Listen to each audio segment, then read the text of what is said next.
As we've been reporting, Brazil will be the host nation for this June's 2014 World Cup. The race has been on to complete construction on several stadiums where the games will be played. Brazil assured the International Football Association, FIFA, the stadiums would all be built by the end of 2013, but with a few months to go, 5 remain unfinished. In addition, the inauguration of the latest stadium to be finished brought with it new protests over how Brazil's money is being spent. Correspondent Stephen Gibbs reports on how all of this has renewed concerns about the preparation obstacles the country faces at a moment when time is of the essence.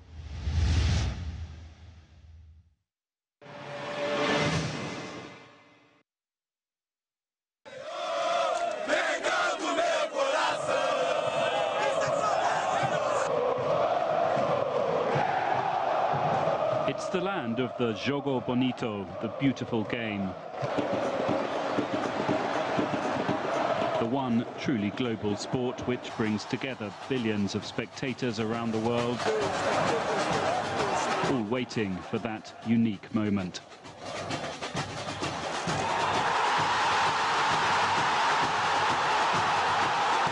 Football's success is partly attributed to the fact that little is needed for a game. 11 players, 1 ball, and a place to play. The 32 teams travelling to Brazil's World Cup are as ready as they can be. The ball they'll use, called the Brazuca, has also been launched well ahead of the tournament.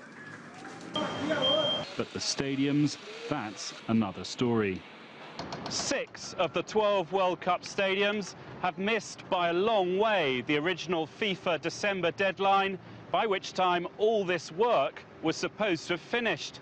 Here in Sao Paulo, a crane collapsed, killing 2 workers and significantly delaying construction. This stadium's not expected to be ready until April the 15th. That's less than 8 weeks before the tournament starts. This is the Manaus Stadium in Brazil's Amazon region. Men and machines are working non-stop to make a deadline that's now dangerously close. Miguel Capobianco is the general coordinator of construction for the Amazon state. There are many challenges to overcome. One of them, the main one, is the metallic structure that will be used to cover the stadium. That's been manufactured outside Brazil, in Portugal. A fatal accident temporarily stopped the already overdue construction. The site has been officially ranked 0 in terms of security. A judge had to intervene to allow building work to resume. But some, like Ayrton Claudino, the Secretary of Economic Planning of the Amazon state, says the pessimists are all wrong. Manaus will be a host city. The truth is that the work that is missing, the construction of a light train and improvements in the local transportation, are no longer requirements set by FIFA. They will be done at one point and will be part of the legacy left by the World Cup. But the arena stadium, which is the key element, will be ready. But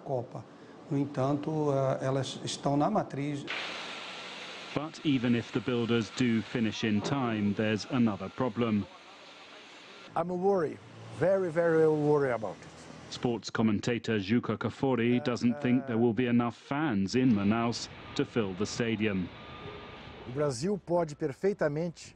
I have no doubt that the people of Brazil are going to host a beautiful party. But Brazilians are very demanding when it comes to football. And we know that, unfortunately, the football played here does not meet the expectations demanded by Brazilians. I'm afraid of there being empty stadiums during games between less traditional teams. In addition to the construction complications, observers fear Brazil's hotels, airports and roads are not ready to handle a tournament of this scale. One of the big issues is traffic. We're currently in Sao Paulo, which is the biggest city in Latin America. It's where the opening match is going to be held. And as ever, even though it's not actually rush hour at the moment, the traffic is pretty much completely at a standstill. And imagine when all the football fans come here, they're going to want to get to the stadium, and that means sitting through 20 kilometers of this. Last year, Pope Francis was mobbed when he arrived in Rio de Janeiro. His car, stuck in traffic, presented a major security headache for the Brazilian authorities. And this despite the fact that Rio is what is known as an intelligent city with a highly sophisticated traffic management system. Edvard Novaes explains. Right now, we receive images from the state cameras, the municipal cameras, and the subway cameras.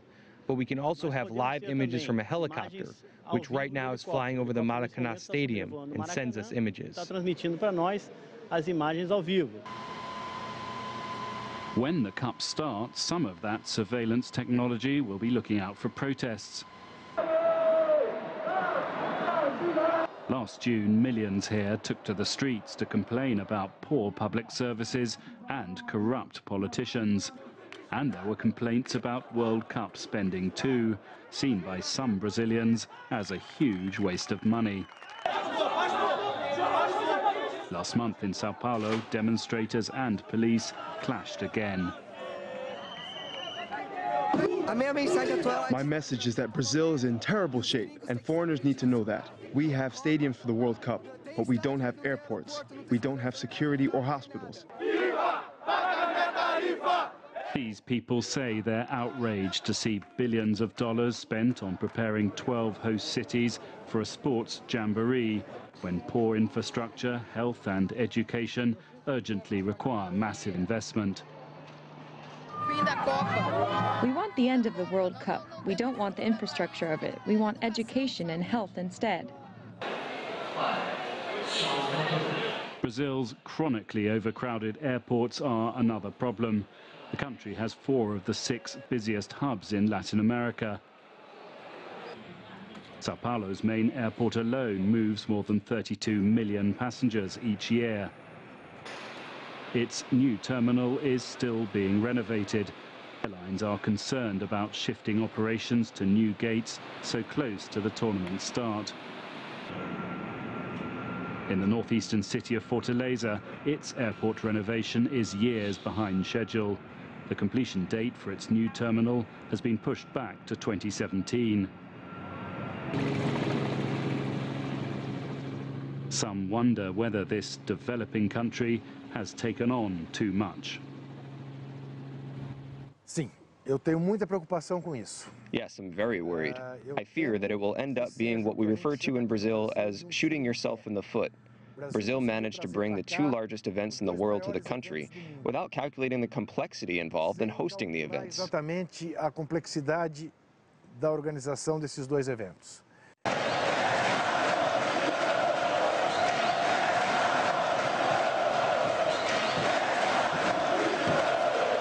Brazilians are used to all the dramas of this game, and they have a football history to celebrate. No national side has won so many World Cups. But will this forthcoming tournament ultimately prove a match worth taking on?